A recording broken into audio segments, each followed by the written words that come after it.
Welcome back, guys. So for today's video, I'm going to be teaching you how to make these 3 picket planters. I'm calling them 3 picket planters because they are actually made out of only using 3 fence pickets. Okay guys, so to start this 3 picket planter, let's get 3 fence pickets.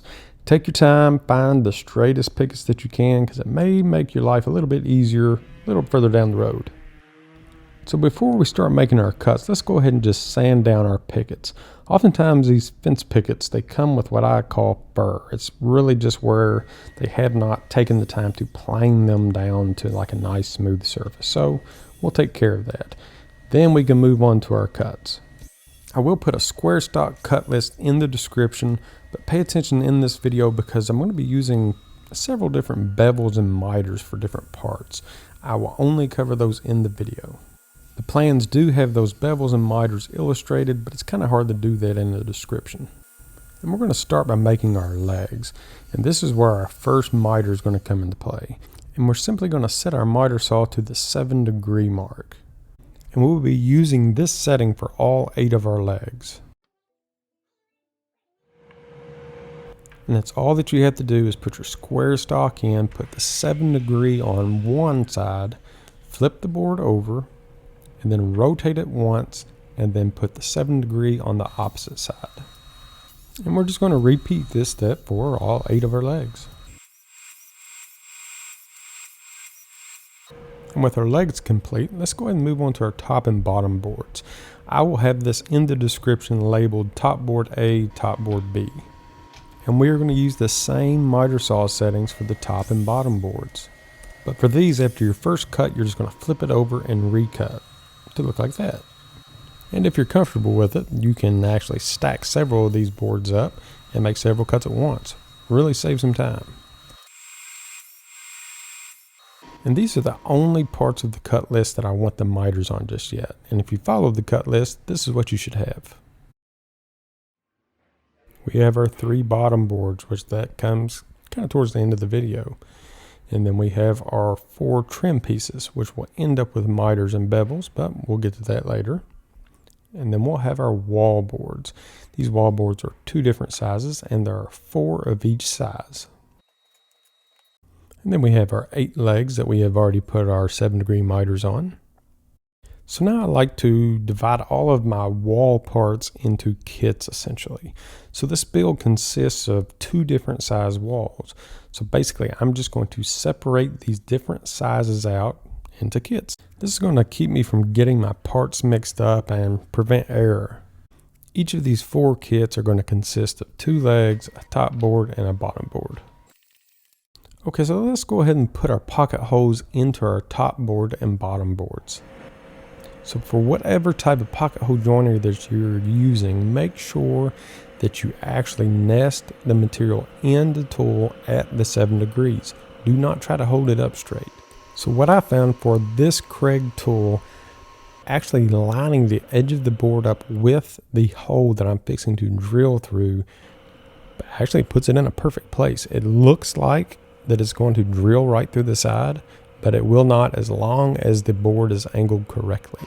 Set your depth collar for 1/2 of an inch. I know these boards are 5/8 of an inch thick, but there's not a setting for 5/8. And you're going to put 2 pocket holes on each end of the top and bottom boards.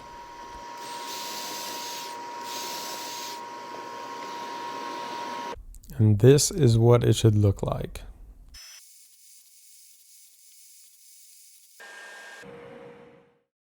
And now our wall kits are ready for assembly. For this, I should be using an 1.25 inch, exterior deck screws, kind of like these. But I did not have those for the pocket holes. Craig actually makes an 1.25 inch pocket hole exterior screw, but I did not have those on hand, so I'm just going to be using an 1.25 inch standard pocket hole screws. Now when you're laying your legs out, put the long tip of the legs facing in. Okay, this is just a tip. And this is what it's going to look like once you put your top board and your bottom board in. And what I'm doing now is I'm just creating something to press against. While I'm putting my pocket hole screws in, I want something to put some force against. And I just showed a bottle of wood glue that you can use for this project. That is interior wood glue. Really, you need to use exterior wood glue. But since this is just my prototype, it is what it is. Now with the top board in place, I'm just measuring up 1.25 inches from the inside of my leg. And I'm going to do this for both sides.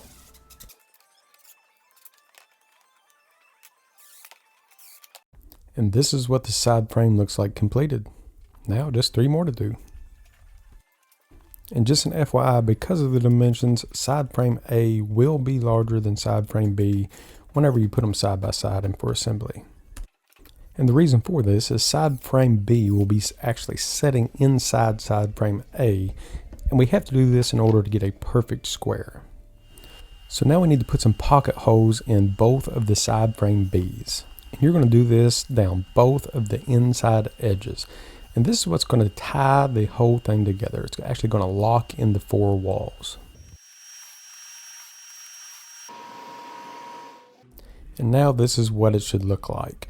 Side frame Bs have the pocket holes in the sides. Side frame As have nothing in the sides. And now it's time to put our backboards on. And again, I like to make kits. So the smaller of the two, the side frame B, will actually have the 5-inch boards, whereas the larger side frame A will actually have the 5.5-inch boards. And what I'm doing now is just measuring up. I want these wall boards to be 1 inch from the bottom. And for my screw placement, I'm going to go ahead and pre-mark these. These are going to be 1/2 inch from the top and also 1/2 inch from the bottom. And I've made my measurements to where I can get 3 screws in each board. And to fasten the walls of the frame, first I'm going to pre-drill all of my holes, and then I'm going to use a 1-inch screw. So either set the depth of the bit to 1 inch or put a piece of tape or any type of a stop on there. That way you don't go all the way through the material. So again, right now we're working on a panel A, and there's 2 of those. So we're going to do the exact same thing for the second one. Now, panel B, we will wait to put these screws in until a little bit later. It'll make it a lot easier to assemble when the time comes. You'll see. And when we're all set up, let's go ahead and just mark out side panels B. That way, whenever we're ready for them, everything will already be in place. So because side panel B will be actually nested into side panel A, we need to take 1 inch off the corner. And these are going to be the outside corners, and it's 1 inch in each direction. And now we're just going to prepare the side panels for wall boards B. We're going to go ahead and measure, mark, pre-drill, but we're not actually going to install the screws yet. This will give us room to actually use our tools a little bit later. And now it's time to put this thing together. So we're going to take a wall frame A and just set it flat. Then we're going to take a wall frame B and put it on the sides. And we'll go ahead and put those pocket hole screws in now.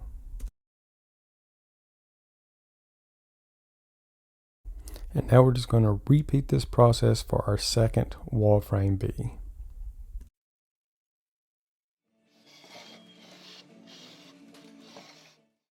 And now it's time to install the final wall. We have 1 wall frame A left. We're just going to lay it flat, set the rest on top, and fasten it all together.